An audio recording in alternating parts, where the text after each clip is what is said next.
ನಮಸ್ಕಾರ. Shape selective ಕೆಟಲಿಸಿಸ್ discussion ಮಾಡಿದ್ವಿ. ಅಲ್ಲೇ ಕೆಟಲಿಸ್ಟ್ ಸರ್ಫೇಸ್ ಮೇಲಿರೋ active centres size and shape, reactant molecules than size and shape match ಆದ್ರೆ ಅಷ್ಟ ಅದು ಕೆಟಲಿಸ್ಟ್ ಆಗಿ ಯೂಸ್ ಮಾಡಬಹುದು ಅಂತ ನಾವು ಡಿಸ್ಕಸ್ ಮಾಡಿದ್ವಿ. ಜಿಯೋಲೈಟ್ಸ್ ಬಗ್ಗೆ ಮಾತಾಡಿದ್ವಿ, ಅದು ಎಕ್ಸಾಂಪಲ್ ಡಿಸ್ಕಸ್ ಮಾಡಿದ್ವಿ. ZSM5 converts alcohol to gasoline, ಇದನ್ನೆಲ್ಲ ಡಿಸ್ಕಷನ್ ಮಾಡಿದ್ವಿ. ಹೆಟ್ರೋಜಿನಿಯಸ್ ಕೆಟಲಿಸಿಸ್ ಅದು ಮೆಕ್ಯಾನಿಸಮ್ ನಾ ಒಂದು ರೀತಿ ಒಳಗೆ ಎಕ್ಸ್ಪ್ಲನೇಷನ್ ಮಾಡಿದ್ದೆ. ಮ್ಯಾರೇಜ್, ಕಲ್ಯಾಣ ಮಂಟಪ ಅದನ್ನೆಲ್ಲ ಕನ್ಸಿಡರ್ ಮಾಡಿ ಹೇಳಿದ್ದೆ. ಆಮೇಲೆ ಅದನ್ನ ಶೇಪ್ ಸೆಲೆಕ್ಟಿವ್ ಕೆಟಲಿಸಿಸ್ ಒಳಗ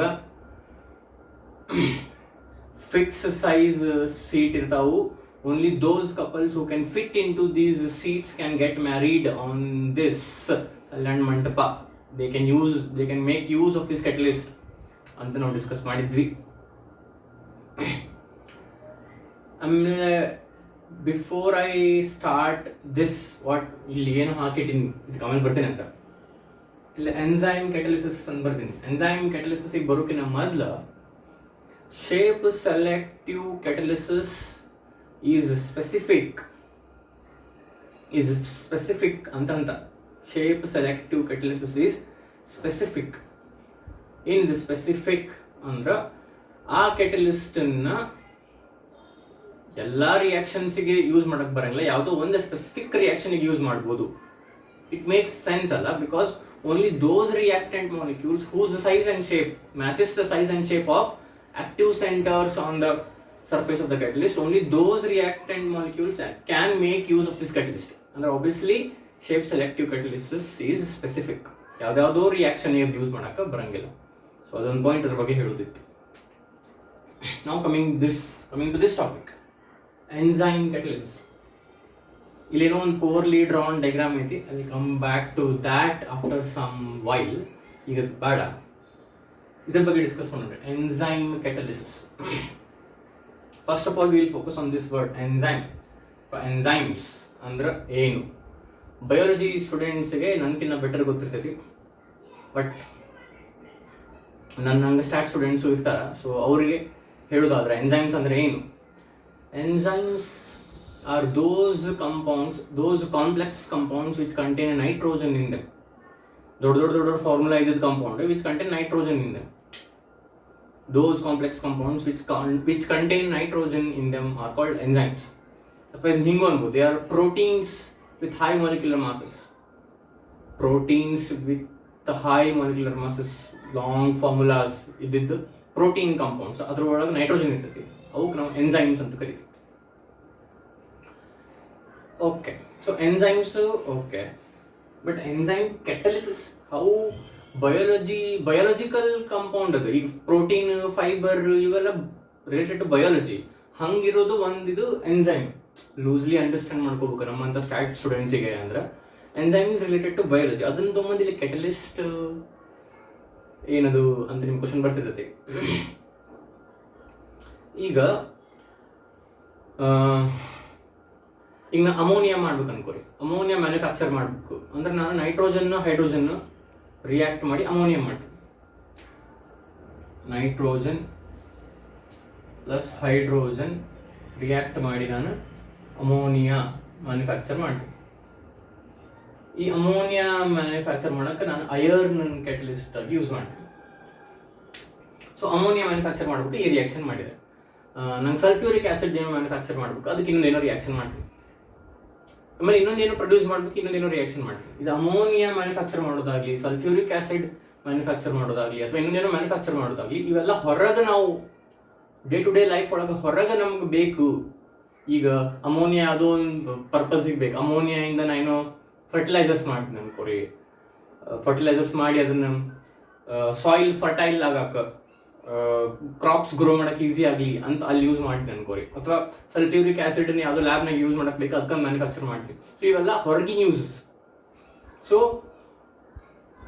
ಹೊರಗೆ ನಾವು ಮ್ಯಾನುಫ್ಯಾಕ್ಚರ್ ಮಾಡೋ ಕಂಪೌಂಡ್ಸ್ ಕಂಪೌಂಡ್ಸಿಗೆ ಒಂದಿಷ್ಟು ಕೆಟಲಿಸ್ಟ್ ಯೂಸ್ ಮಾಡ್ತೀವಿ, ಅವು ಕಂಪೌಂಡ್ಸ್ ಮ್ಯಾನುಫ್ಯಾಕ್ಚರ್ ಆಗ್ತಾವ. ಈಗ ನಮ್ದು ಲೈಫ್ ಸರ್ವೈವ್ ಆಗ್ಬೇಕಂದ್ರೆ biologically if we have to be alive ಅಂದ್ರೆ biologically we are alive right now, and how can we tell? We are breathing, we are inhaling, we are exhaling, our heart is beating, our kidneys are working, lungs are working. So biologically if we have to survive, if we have to be alive, ನಮ್ಮ body ಒಳಗೆ, plants body ಒಳಗೆ, animals body ಒಳಗೆ ಮತ್ತು human beings body ಒಳಗೆ ಒಂದಿಷ್ಟು reactions ಆಗ್ತಿರ್ತಾವೆ. ಹೊರಗಿನ reactions ಬಿಟ್ಬಿಟ್ರಿ ನಮ್ಮ ಒಳಗೆ ಒಂದಿಷ್ಟು ರಿಯಾಕ್ಷನ್ಸ್ ಆಗ್ತಿರ್ತಾವೆ. ಆ ರಿಯಾಕ್ಷನ್ಸ್ ಆಗಾಕ ಈ ಎನ್ಸೈಮ್ಸ್, ಬಾಡಿ ಒಳಗೆ ಏನು ಎನ್ಸೈಮ್ಸ್ ಇರ್ತಾವೆ ಅವು ಕೆಟಲಿಸ್ಟ್ ಆಗಿ ಆಕ್ಟ್ ಆಗ್ತಾವು. ಕ್ಲಿಯರ್? ಹೊರಗೆ ರಿಯಾಕ್ಷನ್ಸಿಗೆ ಆ ರಿಯಾಕ್ಷನ್ ಮಾಡ್ಸಕ್ಕ ಯಾವ ಕೆಟಲಿಸ್ಟ್ ಯೂಸ್ ಮಾಡ್ಬೋದು, ಬಟ್ ನಮ್ಮ ಬಾಡಿ ಸರ್ವೈವ್ ಆಗ್ಬೇಕಂದ್ರೆ if we have to survive, some processes will be going on. Biology students know better. Some processes will be going on. Those processes ಆಗಬೇಕು ಅಂದ್ರೆ enzymes, body ಒಳಗಿರೋ enzymes catalyst ಆಗಿ act ಆಗ್ತಾವು, ಆ reaction ಲಘು ಆಗೋ ಹಂಗೆ ನೋಡ್ಕೊಂತಾವು. So we are discussing enzyme catalysis. ಒಂದು ಎಕ್ಸಾಂಪಲ್ ಹೇಳೋದಾದ್ರೆ, ಇವು ಎನ್ಸೈಮ್ಸ್ ನಮ್ಮ ಡೈಜೆಷನ್ನಿಗೆ ಹೆಲ್ಪ್ ಆಗ್ತಾವೆ. ನಮ್ಮ ಡೈಜೆಷನ್ ಪ್ರೊಸೆಸ್ ಕರೆಕ್ಟ್ ಟೈಮಿಗೆ ಆಗಕ್ಕೆ, ಎಫಿಷಿಯೆಂಟ್ಲಿ ಆಗಕ್ಕೆ ಎನ್ಸೈಮ್ಸ್ ಬೇಕು. ಒಂದಿಷ್ಟು ಎನ್ಸೈಮ್ಸ್ ಆಲ್ರೆಡಿ ಬಾಡಿ ಒಳಗೆ ಇರ್ತಾವೆ, ಒಂದಿಷ್ಟು ಎನ್ಸೈಮ್ಸ್ ನಾವು ಹೊರಗಿಂದ ತೊಗೊತೀವಿ ಥ್ರೂ ಫುಡ್ ಇಂಟೇಕ್. ನಾವೇನು ತಿಂತೀವಿ ಅದರಾಗಿಂದ ಒಂದಿಷ್ಟು ಎನ್ಸೈಮ್ಸ್ ಹೋಗ್ತಾವೆ.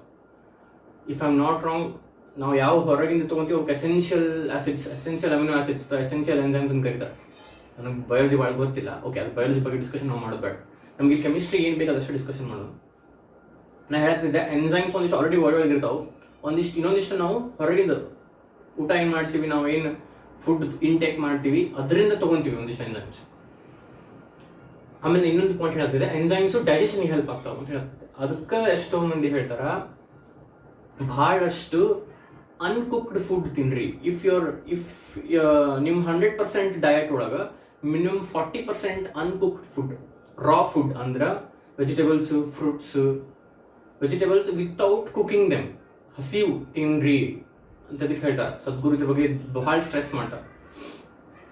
ಇದ್ರ ಬಗ್ಗೆ ನಂಗೆ ಎಷ್ಟೋ ಇನ್ಫಾರ್ಮೇಶನ್ ಗೊತ್ತೈತಿ, ಬಟ್ ಇದ್ರ ಬಗ್ಗೆ ನಾವು ಇನ್ನೊಮ್ಮೆ ಯಾವಾಗ ಡಿಸ್ಕಸ್ ಮಾಡೋಣ. ಈಗ ಸದ್ಯ ನಾನು ಹೇಳ್ತೀನಿ, you should intake raw food, uncooked food. ಯಾಕಂದ್ರೆ ಆ ಅನ್ಕುಕ್ಡ್ ಫುಡ್ ಒಳಗೆ ಎನ್ಸೈಮ್ಸ್ ಇರ್ತಾವೆ. ಆ ಫುಡ್ನ ನೀವು ಕುಕ್ ಮಾಡಿ ಆಮೇಲೆ ತಿಂದ್ರಿ ಅಂದ್ರೆ in the process of cooking the enzymes dye.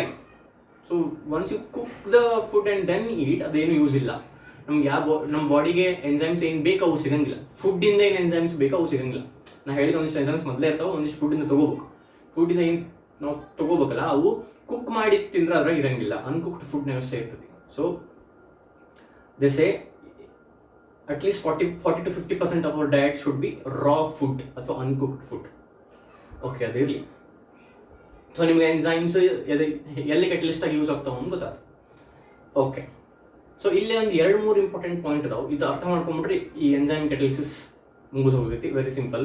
ಆಮೇಲೆ ಒಂದಿಷ್ಟು ಕ್ಯಾರೆಕ್ಟರಿಸ್ಟಿಕ್ಸ್ ಅದಾವೆ. ಆ ಕ್ಯಾರೆಕ್ಟರಿಸ್ಟಿಕ್ಸನ್ನು ನಾವು ನೆಕ್ಸ್ಟ್ ವಿಡಿಯೋ ಡಿಸ್ಕಸ್ ಮಾಡೋಣ. ಇಲ್ಲಿ ಏನು ಡಿಸ್ಕಸ್ ಮಾಡೋದು ಅಂದ್ರೆ ಎನ್ಸೈಮ್ ಕೆಟಲಿಸ್ಟ್ ಬಗ್ಗೆ ಒಂದು important point, most important point, ಅದನ್ನ ಅರ್ಥ ಮಾಡ್ಕೊಳ್ಳೋಣ. ಆಮೇಲೆ ಅದರ ಮೆಕ್ಯಾನಿಸಮ್ ಬಗ್ಗೆ ನಾವು ಎಕ್ಸ್ಪ್ಲೇನ್ ಮಾಡ್ತೀವಿ ಇದೇ ವಿಡಿಯೋದ. ಸೊ ಏನದು ಮೋಸ್ಟ್ ಇಂಪಾರ್ಟೆಂಟ್ ಪಾಯಿಂಟ್ ಎನ್ಸೈಮ್ ಕೆಟಲಿಸಿಸ್ ಬಗ್ಗೆ ನಾವು ಅರ್ಥ ಮಾಡ್ಕೋಬೇಕು ಅಂದ್ರೆ, ಒಂದು ಎನ್ಸೈಮು ಒಂದೇ ರಿಯಾಕ್ಷನ್ ಅನ್ನು ಕೆಟಲೈಸ್ ಮಾಡ್ತೈತಿ. One enzyme can catalyse only one reaction. One enzyme cannot catalyse 10 reactions. One enzyme cannot catalyse 2 reactions. 10 ಅಲ್ಲ, 2 ಆಗಂಗಿಲ್ಲ. Enzyme used for a particular reaction as a catalyst cannot be used as a catalyst to another reaction. ನಮ್ಮ body ಒಳಗೆ ಆಗೋ ಭಾಳಷ್ಟು processes, ಭಾಳಷ್ಟು reactions ಇರ್ತಾವೆ. ಯಾವುದೋ ಒಂದು ರಿಯಾಕ್ಷನಿಗೆ ಒಂದು ಎನ್ಸೈಮನ್ನು ಕೆಟಲಿಸ್ಟ್ ಆಗಿ ಯೂಸ್ ಮಾಡಿದ್ರಿ ಅಂದ್ರೆ ಇನ್ನೊಂದು ರಿಯಾಕ್ಷನ್ನಿಗೆ ಇದನ್ನ ಕೆಟಲಿಸ್ಟ್ ಆಗಿ ಯೂಸ್ ಮಾಡಕ್ಕೆ ಬರಂಗಿಲ್ಲ. ನಾನು ಹೇಳಕ್ತಿದ್ದೆ ಆಗಲೇ, shape selective catalysis is specific in nature ಅಂತ. ಸ್ಪೆಸಿಫಿಕ್ ಅಂತ ಹೇಳತ್ತೆ. ಹಂಗೆ ಹೇಳೋದಾದ್ರೆ enzyme catalysis is highly specific. If shape selective catalysis is specific, enzyme catalysis is highly specific. Why shape selective catalysis is specific ಅಂದ್ರೆ we had discussed active surface of the catalyst ಮೇಲೆ ಇರೋ active centres size shape, reactant molecules of the size shape match ಆದ್ರೆ ಅಷ್ಟ we can proceed further. So ಅದು specific ಅಂತ ಹೇಳುತ್ತೆ. ಇಲ್ಲಿ ನಾನು ಹೇಳಕತ್ತೀನಿ, ನೀವು ಒಂದು ರಿಯಾಕ್ಷನ್ನಿಗೆ ನೀವೇನು ಎನ್ಸೈಮ್ ಅನ್ನ ಕೆಟಲಿಸ್ಟ್ ಆಗಿ ಯೂಸ್ ಮಾಡ್ತೀರಿ, ಆ ಎನ್ಸೈಮ್ ಅನ್ನ ಇನ್ನೊಂದು ರಿಯಾಕ್ಷನ್ಗೆ ಕೆಟಲಿಸ್ಟ್ ಆಗಿ ಯೂಸ್ ಮಾಡಕ್ ಬರಂಗಿಲ್ಲ. ಇನ್ನೊಂದು ರಿಯಾಕ್ಷನ್ಗೆ ಇದ ಎನ್ಸೈಮ್ ಅನ್ನ ಕೆಟಲಿಸ್ಟ್ ಆಗಿ ಯೂಸ್ ಮಾಡಕ್ ಬರಂಗಿಲ್ಲ. Therefore enzyme catalysis is highly specific. Okay, ಈಗ ನಾನು ಇನ್ನೊಂದು ರಿಯಾಕ್ಷನ್ ಬರೀತೀನಿ.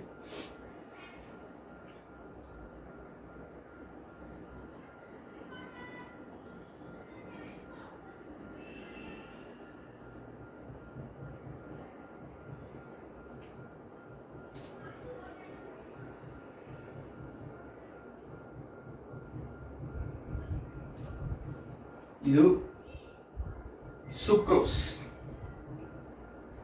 gives C6H12O6 plus C6H12O6.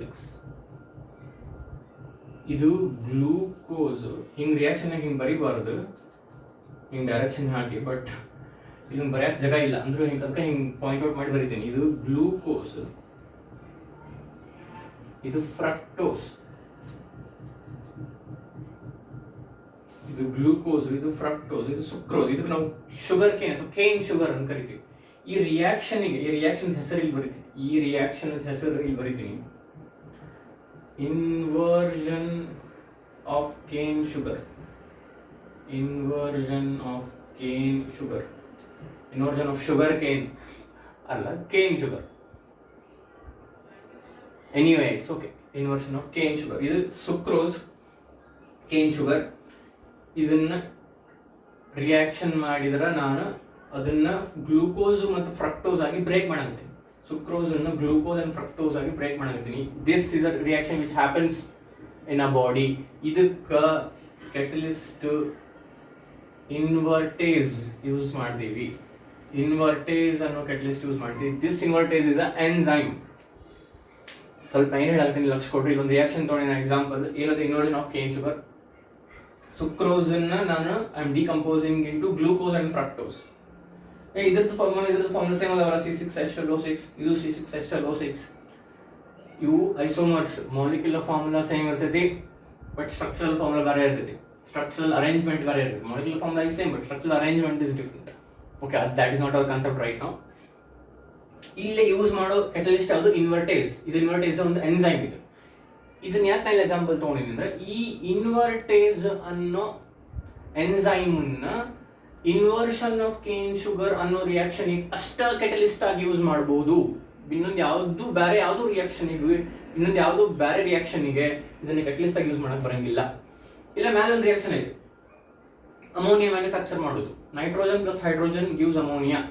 ಇಲ್ಲಿ ನಾ ಕೆಟಲಿಸ್ಟ್ ಐರನ್ ಯೂಸ್ ಮಾಡಿ. ಈ ಐರನ್ ಕೆಟಲಿಸ್ಟ್ ಇನ್ನೊಂದು 10 ರಿಯಾಕ್ಷನ್ ಯೂಸ್ ಮಾಡಬಹುದು. Iron as a catalyst can be used for a lot of other reactions, but this invertase anno enzyme which is being used as a catalyst can be used as catalyst only for the reaction of inversion of cane sugar, only for this reaction, not for other reactions. Therefore this enzyme catalysis is highly specific. Okay, ಇಷ್ಟು ಅರ್ಥ ಆಗಿರ್ತೈತೆ ನಿಮ್ಗೆ. ಈಗ ಇಲ್ಲಿ ಬರೋಣ. ಸ್ವಲ್ಪ ಅಡ್ಡಾಡ ಮುಂದೆ ಸ್ವಲ್ಪ ಇಟ್ಸ್ ನಾಟ್ ನಾರ್ಮಲ್ ಬಿಕಾಸ್ ಒಂದು yesterday I was doing something, I was walking. ಅವಾಗ ಸ್ವಲ್ಪ ನಟ್ಟು ಸ್ವಲ್ಪ ಕಾಲಿಗೆ ಪ್ರಾಬ್ಲಮ್ ಆಗೈತಿ. If I am walking like a cripple, so if you are wandering ಹಂಗೆ ಯಾಕೆ ಮಾಡತ್ತಾನ, that is the reason. I was walking around in the small garden which we have at our home. ಅವಾಗ barefoot walk ಮಾಡಬೇಕು ಅಂತ. Barefoot walking is very good actually. ಅಂದರೆ ಚಪ್ಪಲ್ ಹಾಕೊಳ್ಳೋದ earth ಮೇಲೆ, ಮಣ್ಣು ಮೇಲೆ ನಡಿಬೇಕು. It has lot of benefits. ಇದ್ರ ಬಗ್ಗೆ ಹೇಳ್ಕೊಂಡು ಕುಂದ್ರೋ ಟೈಮ್ ಇಲ್ಲ. ಹಂಗೆ ಒಂದು ಪಾಯಿಂಟ್ ಹೇಳೋದಾದ್ರೆ 5 ಎಲಿಮೆಂಟ್ಸ್ ಯಾವ್ಯಾವ? Earth, water, air, space. Water, earth, fire, space and air. ಇವು 5. ಸ್ಪೇಸ್ ಬೇರೆ, ಏರ್ ಬೇರೆ. ಹೌದು. ಈ 5 ಒಳಗೆ ಈ 5 ಎಲಿಮೆಂಟ್ಸ್ ಏನಿರ್ತಾವೆ ಅದಕ್ಕೆ ನಾವು ಆದಷ್ಟು ಕಾಂಟ್ಯಾಕ್ಟ್ನಾಗ ಬರ್ಕೊಂತ ಇದ್ರ physical, mental and emotional well being ಇರ್ತೈತಿ. Because we are made up of those 5 elements ಅಲ್ಲ. So we should try to be in contact with those. So ಬರೇ ಗಾಲೆ ಮಣ್ಣು ಮೇಲೆ ನಡೆದ್ರೆ ಇಟ್ ಇಸ್ ಗುಡ್ ಅಂತಾರೆ. I experience that also, have experience it. So ಅವಾಗ whenever I get limited opportunity I do that. So ನಮ್ಮ ಮನೆ ಮುಂದೆ ಒಂದು ಸಣ್ಣ ಗಾರ್ಡನ್ ಇದೆ. I was doing that. ಅವಾಗ ಒಂದು ನಾವು ಹಳ್ಳಿ ನಟ್ಟು ಅದು ನರ್ವಿಗೆ ನಟ್ಟು ಅದು ನೀತನ ಟ್ರಾನ್ಸ್ಫರ್ ಆಗೈತಿ. ಸೊ ಸ್ವಲ್ಪ ಅದು ನಿನ್ನಿಂದ ಐತೆ ಅದು ಪೇನ್. ಸೊ ಅದಕ್ಕೆ I am not able to walk properly. Okay, so ಹಾಂ, ಇದೆಲ್ಲ ಆಯ್ತು. ಈಗ ನಾವು ಎನ್ಸೈಮ್ ಕ್ಯಾಟಲಿಸಿಸ್ ಮೆಕ್ಯಾನಿಸಮ್ ಡಿಸ್ಕಸ್ ಮಾಡಿ. ಇದು ನಿಮ್ಮ 6A ಒಳಗೆ ಒಂದಿಷ್ಟು 7-8 ರಿಯಾಕ್ಷನ್ ಕೊಟ್ಟಾರ. ಆ 7-8 ರಿಯಾಕ್ಷನ್ಗೆ ಕೆಟಲಿಸ್ಟ್ ಯಾವುದು ಅಂತ ಅಂದರೆ ಇಲ್ಲಿ ನಿಮ್ಗೆ ಯಾರೋ ಮಾರ್ಕ್ ಹಾಕಿರ್ತಾರೆ, ಅದ್ರ ಮೇಲೆ ಕೆಟಲಿಸ್ಟ್ ಬರ್ದಾರ. ಸೊ ಅವು reactions you should go through. Next ವಿಡಿಯೋದಾಗ ನಾನು ಹಂಗೊಂದು ರಿಕ್ಯಾಪ್ ಮಾಡ್ತೀನಿ. ಅದು ಇದನ್ನ ಕನ್ಸೆಪ್ಟ್ ನೀವು ಅರ್ಥ ಮಾಡ್ಕೊಂಡ್ಮೇಲೆ, ಇದೇನು ಇಲ್ಲಿ ಮೆಕ್ಯಾನಿಸಮ್ ಡಿಸ್ಕಸ್ ಮಾಡ್ತೀನಿ, ಆ ಕನ್ಸೆಪ್ಟ್ ಅರ್ಥ ಮಾಡ್ಕೊಂಡ್ಮೇಲೆ please you have to go through 7 to 8 reactions. ಅಲ್ಲಿ ನೋಟ್ಸ್ನ ಕೊಟ್ಟಾರ. ಓಕೆ, ಈಗ ನಾವು ಏನು ಮಾಡೋಣ ಅಂದರೆ mechanism. Once I will verify the camera.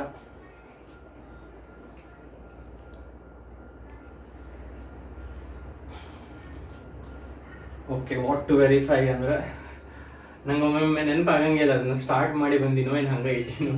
So I have to verify that. Okay, mechanism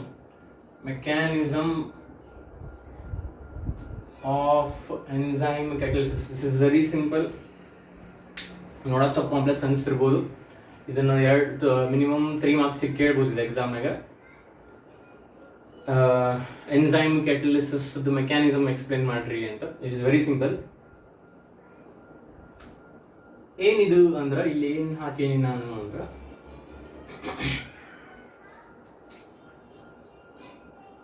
okay, ಇಲ್ಲಿ ಸ್ವಲ್ಪ ಹಚ್ಕೊಡೋಣ. Okay, before I tell this ನಾನು ಒಂದು ನಿಮ್ಮ ಪಾಯಿಂಟ್ ಹೇಳ್ಬಿಡ್ತೀನಿ. ಆ ಪಾಯಿಂಟ್ ನಿಮ್ಗೆ ಅರ್ಥ ಆಗ್ಬಿಟ್ಟು ಅಂದ್ರೆ ಮೆಕ್ಯಾನಿಸಮ್ ಆಫ್ ಎನ್ಸೈಮ್ ಕ್ಯಾಟಲಿಸಿಸ್ ಅರ್ಥ ಆದಂಗೆ. ಈಗ ಯು ಹ್ಯಾವ್ ಅ ಕೀ, ಚಾವಿ.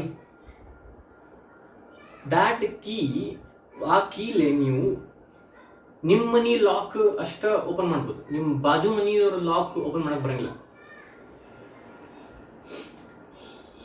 One key can open one lock.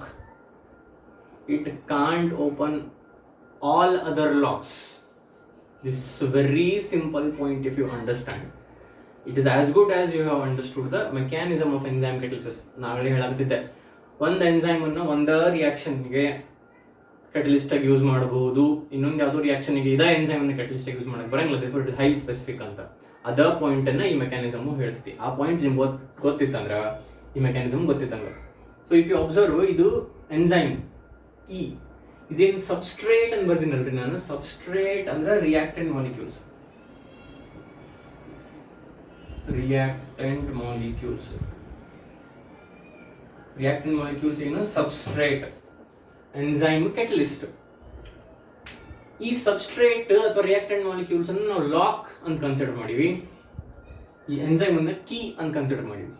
ಅದಕ್ಕೆ ಈ ಮೆಕ್ಯಾನಿಸಮ್ ಲಾಕ್ ಕೀ ಮೆಕ್ಯಾನಿಸಮ್ ಅಂತ ಕರೀತಾರೆ. ಲಾಕ್ ಕೀ ಮೆಕ್ಯಾನಿಸಮ್ ಅಂತ ಕರೀತಾರೆ. ಬಟ್ ಟೆಕ್ಸ್ಟ್ ಬುಕ್ ಏನು ಮೆನ್ಷನ್ ಮಾಡಿರಂಗಿಲ್ಲ. ಜನರಲಿ ಅವ್ರು ಏನು ಮೆನ್ಷನ್ ಮಾಡಿರ್ತಾರೆ, ಮೆಕ್ಯಾನಿಸಮ್ ಆಫ್ ಎನ್ಸೈಮ್ ಕ್ಯಾಟಲಿಸಿಸ್ ಅಂತ ಅಷ್ಟೇ ಮೆನ್ಷನ್ ಮಾಡಿರ್ತಾರೆ. ಸೊ ಎನ್ಸೈಮ್ ಇಸ್ ಕೀ, ನಮ್ಮ ಸಬ್ಸ್ಟ್ರೇಟ್ ಅಂದ್ರೆ reactant molecules is lock. So ಆ ರಿಯಾಕ್ಟೆಂಟ್ ಮಾಲಿಕ್ಯೂಲ್ಸ್ಗೆ ಒಂದ ಎನ್ಸೈಮ್ ವರ್ಕ್ ಆಗುತ್ತೆ. ಈಗ ನಾನು ಇಲ್ಲಿ ಬರ್ದಿದ್ನೆಲ್ಲ, ಸುಕ್ರೋಸಿಗೆ ಇನ್ವರ್ಟೇಸ್ ಅಷ್ಟ ಅಪ್ಲೈ ಆಗುತ್ತೆ, ಕೆಟಲಿಸ್ಟ್ ಆಗಿ ಯೂಸ್ ಮಾಡಬಹುದು. ಸೊ ಈ ಲಾಕ್ ಓಪನ್ ಮಾಡಕ್ಕ, ಈ substrate reactant molecules lock open ಮಾಡಕ್ಕ ಎನ್ಸೈಮ್ ಕೀ ಯಾವುದೋ ಒಂದು ಕೀ ಅಷ್ಟೇ ಯೂಸ್ ಮಾಡ್ಬೋದು. ಈ ಲಾಕ್ ಓಪನ್ ಮಾಡಕ್ಕ ಈ ಕೀ ಅಷ್ಟೇ ಓಪನ್ ಮಾಡ್ಬೋದು. ಈ ಲಾಕ್ ಓಪನ್ ಮಾಡಕ್ಕೆ ಈ ಕೀ ಅಷ್ಟ ಬೇಕು. ಬೇರೆ ಕೀ ತಗೊಂಬಂದು ಬೇರೆ ಎನ್ಸೈಮ್ ತಗೊಂಬಂದು ಈ ಸಬ್ಸ್ಟ್ರೇಟ್ ಓಪನ್ ಮಾಡ್ತೀನಿ ಆಗಂಗಿಲ್ಲ. ಈ ಲಾಕ್ ಓಪನ್ ಮಾಡಕ್ಕೆ ಇದ ಕೀ ಬೇಕು. ಈ ರಿಯಾಕ್ಟೆಂಟ್ ಮಾಲಿಕ್ಯೂಲ್ಸ್ಗೆ ಇದ ಎನ್ಸೈಮ್, ಈ ರಿಯಾಕ್ಟೆಂಟ್ ಮಾಲಿಕ್ಯೂಲ್ಸ್ಗೆ ಬೇರೆ ಎನ್ಸೈಮ್ ಈ ಲಾಕ್ ಓಪನ್ ಮಾಡಕ್ಕೆ ಬೇರೆ ಕೀ ನಡೆಯಂಗಿಲ್ಲ. Very simple. ಸೊ ಈ ರಿಯಾಕ್ಟೆಂಟ್ ಮಾಲಿಕ್ಯೂಲ್ಸಿಗೆ ಸಬ್ಸ್ಟ್ರೇಟ್ ಅಂದೀವಿ, ಕೆಟಲಿಸ್ಟಿಗೆ ಎನ್ಸೈಮ್ ಅಂದೀವಿ. ಸ್ವಲ್ಪ ಲಕ್ಷ ಕೊಡ್ರಿ ನೀವು. ಕೆಟಲಿಸ್ಟ್ ಅಂದ್ರೆ ಏನು? ಕೆಟಲಿಸ್ಟ್ ಸರ್ಫೇಸ್ ಮೇಲೆ ಇರ್ತಾವೆ, ಆಕ್ಟಿವ್ ಸೆಂಟರ್ಸ್ ಇರ್ತಾವೆ, ಅದಕ್ಕೊಂದು ಪ್ಯಾಟರ್ನ್ ಇರ್ತೈತಿ, ಲಕ್ಷ ಕೊಡ್ರಿ. Catalyst is enzyme. ಈ ಎನ್ಸೈಮ್ ಮೇಲೆ ಇರೋ ಆಕ್ಟಿವ್ ಸೆಂಟರ್ಸ್, ಇವು ಆಕ್ಟಿವ್ ಸೆಂಟರ್ಸ್ ಅನ್ಕೋರಿ. ಆಕ್ಟಿವ್ ಸೆಂಟರ್ಸ್ ಅದ ಪ್ಯಾಟರ್ನ್ ಸಬ್ಸ್ಟ್ರೇಟ್ ಮಾಲಿಕ್ಯೂಲ್ಸ್ ಅಂದ್ರೆ ರಿಯಾಕ್ಟೆಂಟ್ ಮಾಲಿಕ್ಯೂಲ್ಸ್ ಮೇಲೇನು ಅದ ಪ್ಯಾಟರ್ನ್ ಇತ್ತಂದ್ರ, if the pattern of active centers on the enzyme matches the pattern of active centers on the substrate ಅಂದ್ರೆ ಏನು? reactant molecules. I'll repeat the statement. If the pattern of the active centers ಎದಕ್ಕೆ ನಾಕಿನ್ನ catalyst surface ಮೇಲೆ active centers ಇರ್ತಾವ, ಆ active centers ಇವು ಅಂತ ಅನ್ಕೊಂಡ್ ಬಂದ್ರೆ ಈ ಪ್ಯಾಟರ್ನ್ ಸಬ್ಸ್ಟ್ರೇಟ್ ಮಾಲಿಕ್ಯೂಲ್ಸ್ ನಾಗಿರೋ ಪ್ಯಾಟರ್ನ್ ಮ್ಯಾಚ್ ಆದ್ರ ಅಷ್ಟ ಈ ಎನ್ಸೈಮ್ ನ ಈ ರಿಯಾಕ್ಟೆಂಟ್ ಮಾಲಿಕ್ಯೂಲ್ಸ್ಗೆ ಕೆಟಲಿಸ್ಟ್ ಆಗಿ ಯೂಸ್ ಮಾಡಬಹುದು. ಇದು ಹಿಂಗೆ ಹೇಳಿದಂಗ ಈ ಕೀದ್ ಮೇಲೆ ಇರೋ ಪ್ಯಾಟರ್ನ್, ಕೀ ನೋಡ್ತೀರಿ, ಕೀ ಮೇಲೆ ಹಿಂಗಿಂಗ್ ಏನೋ ಶೇಪ್ ಇರ್ತೈತೆ, ಆ ಕೀದ್ ಹಿಂಗಿಂಗ್ ಶೇಪ್ ಆ ಲಾಕ್ದ ಒಳಗಿರೋ ಶೇಪ್ ಮ್ಯಾಚ್ ಆದ್ರಷ್ಟ ಆ ಕೀ ಲಾಕ್ ಓಪನ್ ಮಾಡಕ್ಕಾಗುತ್ತ. ಸೊ ಇಲ್ಲಿರೋ ಆಕ್ಟಿವ್ ಸೆಂಟರ್ಸ್ ಪ್ಯಾಟರ್ನ್ ಅಲ್ಲಿರೋ ಆಕ್ಟಿವ್ ಸೆಂಟರ್ಸ್ ಪ್ಯಾಟರ್ನ್ ಮ್ಯಾಚ್ ಆದ್ರಷ್ಟ you can open the lock with that key. So here you can use this enzyme as a catalyst for these reactant molecules. ನೋಡ್ರಿ, ಇಲ್ಲಿರೋ pattern match ಆಗುತ್ತೆ, ಇಲ್ಲಿ ಹಂಗಿದ್ರಷ್ಟೇ ಇದನ್ನ enzyme ಅನ್ನು use ಮಾಡ್ಬೋದು, ಇಲ್ಲ ಅಂದ್ರೆ ಮಾಡಕ್ ಬರಂಗಿಲ್ಲ. ಓಕೆ, ಸೊ ಎಕ್ಸಾಮ್ನಾಗ ಮೆಕ್ಯಾನಿಸಮ್ ಆಫ್ ಎನ್ಸೈಮ್ ಕ್ಯಾಟಲಿಸಿಸ್ ಕೇಳಿದ್ರೆ ನೀವು ಈ ಡೈಗ್ರಾಮ್ ಹಾಕ್ಬೇಕು. ಕೆಳಗಿದೆ ಎನ್ಸೈಮ್, ಇ ಸಬ್ಸ್ಟ್ರೇಟ್, ಎಸ್ ಅಂತ ಬರೀಬೇಕು. ಓಕೆ, ಇಲ್ಲಿ ಎರಡು ರಿಯಾಕ್ಷನ್ ಬರ್ತೀನಿ, ಇಲ್ಲಿ ಏನ್ ಬರ್ತೀನಿ? E plus S ಅಂದ್ರೆ enzyme plus substrate gives ES star. ES star ಅಂದ್ರೆ ಕಾಂಪ್ಲೆಕ್ಸ್ ಒಂದು. ಇದು ಹಿಂಗೆ ನಮ್ಮನ್ನು ಹೇಳಕತ್ತಿದೆ, ರಿಯಾಕ್ಟೆಂಟ್ಸ್ ರಿಯಾಕ್ಟ್ ಆಗಿ in presence of catalyst reactants react ಆಗಿ ಪ್ರಾಡಕ್ಟ್ ಕೊಡ್ತಾವು, ಪ್ರಾಡಕ್ಟ್ ಕೊಡೋಕ್ಕಿಂತ ಮೊದಲು ಒಂದು ಇಂಟರ್ಮೀಡಿಯೇಟ್ ಮಾಡ್ತಾವು, ಇಂಟರ್ಮೀಡಿಯೇಟ್ ಇಂದ ಪ್ರಾಡಕ್ಟ್ ಮಾಡ್ತಾವು ಅಂತ ಹೇಳಿದೆ. ಹಂಗೈತೆ ಇದು ರಿಯಾಕ್ಟೆಂಟ್ ಮಾಲಿಕ್ಯೂಲ್ಸ್, ಇವು ಎನ್ಸೈಮ್. ಇದ್ರದ್ದು ಪ್ಯಾಟರ್ನ್, ಕ್ಯಾವಿಟಿ ಪ್ಯಾಟರ್ನ್ ಮ್ಯಾಚ್ ಆತಂದ್ರ ಅವು ರಿಯಾಕ್ಟ್ ಆಗಿ ಒಂದು ಕಾಂಪ್ಲೆಕ್ಸ್ ಮಾಡ್ತಾವ. S star, E plus S, E ಅಂದ್ರೆ ಎನ್ಸೈಮ್, ಎಸ್ ಅಂದ್ರೆ ಸಬ್ಸ್ಟ್ರೇಟ್ ಅಂದ್ರೆ ಏನು? ರಿಯಾಕ್ಟೆಂಟ್ ಮಾಲಿಕ್ಯೂಲ್ಸ್, ಎನ್ಸೈಮ್ ಅಂದ್ರೆ ಕೆಟಲಿಸ್ಟ್. ಎಸ್ ಸ್ಟಾರ್ ಮಾಡ್ತಾವ, ಕಾಂಪ್ಲೆಕ್ಸ್ ಮಾಡ್ತಾವ. ಆ complex it will further break down in to give products. ಹೇಳಿದ ರಿಯಾಕ್ಟೆಂಟ್ ಮಾಲಿಕ್ಯೂಲ್ಸ್ ರಿಯಾಕ್ಟ್ ಆಗಿ ಇಂಟರ್ಮೀಡಿಯೇಟ್ ಇಂದ ಪ್ರೊಡಕ್ಟ್ಸ್. ಇಂಟರ್ಮೀಡಿಯೇಟ್ ಅಥವಾ ಕಾಂಪ್ಲೆಕ್ಸ್, ಇಲ್ಲಿ ಎಸ್ ಸ್ಟಾರ್ ಆಗ್ಬೇಕಿದೆ, ಇಲ್ಲಿ ಎಸ್ ಸ್ಟಾರ್ ಬರ್ತೀನಿ. ಎಸ್ ಸ್ಟಾರ್ ಇದು ಇಂಟರ್ಮೀಡಿಯೇಟ್ ಅಥವಾ ಕಾಂಪ್ಲೆಕ್ಸ್ ಗಿವ್ಸ್ ಪ್ರೊಡಕ್ಟ್ಸ್ ಕೊಟ್ಟಂದ್ರೆ ಎನ್ಸೈಮ್ ಖಾಲಿ ಆಯ್ತು. ಎನ್ಸೈಮ್ ಇದು ಕೆಟಲಿಸ್ಟ್, ಮತ್ತು ಆ ಎನ್ಸೈಮ್ ಅನ್ನ ಮತ್ತೆ ಸಬ್ಸ್ಟ್ರೇಟ್ ಜೋಡಿ ಮತ್ತೆ ಬೇರೆ ರಿಯಾಕ್ಟೆಂಟ್ ಮಾಲಿಕ್ಯೂಲ್ಸ್ ಜೋಡಿ ರಿಯಾಕ್ಟ್ ಮಾಡೋದು, ಮತ್ತೆ ಕಾಂಪ್ಲೆಕ್ಸ್ ಬರುತ್ತೆ. ಆ ಕಾಂಪ್ಲೆಕ್ಸ್ ಏನು ಕೊಡ್ತೈತಿ? ಪ್ರೊಡಕ್ಟ್ಸ್ ಕೊಡ್ತೈತಿ. ರಿಯಾಕ್ಟೆಂಟ್ ಮಾಲಿಕ್ಯೂಲ್ಸ್ ರಿಯಾಕ್ಟ್ ಇಂಟರ್ಮೀಡಿಯೇಟ್ ಇಂದ ಪ್ರೊಡಕ್ಟ್ಸ್ ಮತ್ತೆ ಅದು ಕೆಟಲಿಸ್ಟ್ ಖಾಲಿ ಆಯ್ತು. ಅದು ಈ ರಿಯಾಕ್ಟೆಂಟ್ ಮಾಲಿಕ್ಯೂಲ್ಸಿಗೆ ಅಷ್ಟೇ, ಮತ್ತೆ ಬೇರೆ ರಿಯಾಕ್ಟೆಂಟ್ ಮಾಲಿಕ್ಯೂಲ್ ಸಿಗಲ್ಲ. ಸೊ ಅದನ್ನ ಮತ್ತೆ ಯೂಸ್ ಮಾಡ್ಕೊಂಡು this is the mechanism of what? Enzyme catalysis. So ನಾವು ಎನ್ಸೈಮ್ ಕ್ಯಾಟಲಿಸಿಸ್ ಅಂದ್ರೆ ಏನು ಕಲ್ತ್ವಿ? ಅದು ಹೈಲಿ ಸ್ಪೆಸಿಫಿಕ್ ಇನ್ ನೇಚರ್ ಅಂತ ಕಲ್ತ್ವಿ. ಆಮೇಲೆ ಅದರದ್ದು ಮೆಕ್ಯಾನಿಸಮ್ ಕಲ್ತ್ವಿ. ಸೊ ಮೆಕ್ಯಾನಿಸಮ್ ಕೇಳಿದ್ರೆ ಎಕ್ಸಾಮ್ನಾಗ ಈ ಡೈಗ್ರಾಮು ಇವು ಇಷ್ಟು ರಿಯಾಕ್ಷನ್ಸ್, ವೆರಿ ಸಿಂಪಲ್. ಆಮೇಲೆ 6A ಒಳಗೆ ಅವು ಎಕ್ಸಾಂಪಲ್ಸ್ 7-8 ಕೊಟ್ಟಾರ, ಅವು ನೋಡ್ಕೋರಿ ಅಂತಂದ್ರೆ. ಆಮೇಲೆ ಇದ್ರ ಡೈಗ್ರಾಮ್ಸ್ ಬೇರೆ ಕೊಟ್ಟಾರ. ಈ ಡೈಗ್ರಾಮ್ ನಾ ಹಾಕಿದ್ ಬೇರೆ ಐತಿ, ಅಲ್ಲಿ ನೋಟ್ಸ್ ಸ್ವಲ್ಪ ಬೇರೆ ಐತಿ. ಎರಡು ಕಂಪೇರ್ ಮಾಡಿ, ಎರಡು ಒಂದ ಸ್ವಲ್ಪ ಬೇರೆ ಅದಾವು. ನಿಮ್ಗೆ ಇದು ಈಸಿ ಅನ್ಸಿದ್ರೆ ಇದನ್ನ ಹಾಕ್ರಿ, ಅದು ಈಸಿ ಅನ್ಸಿದ್ರೆ ಅದನ್ನ ಹಾಕ್ರಿ. ಎಕ್ಸಾಮ್ನಾಗ ಬೋತ್ ಆರ್ 100% ಕರೆಕ್ಟ್. ಆಮೇಲೆ ಕ್ಯಾರೆಕ್ಟರಿಸ್ಟಿಕ್ಸ್ ಆಫ್ ಎನ್ಸೈಮ್ ಕ್ಯಾಟಲಿಸಿಸ್ ಅಂತ ಐತಿ, ಅದನ್ನ ನಾವು ನೆಕ್ಸ್ಟ್ ವೀಡಿಯೋ ಡಿಸ್ಕಸ್ ಮಾಡೋಣ.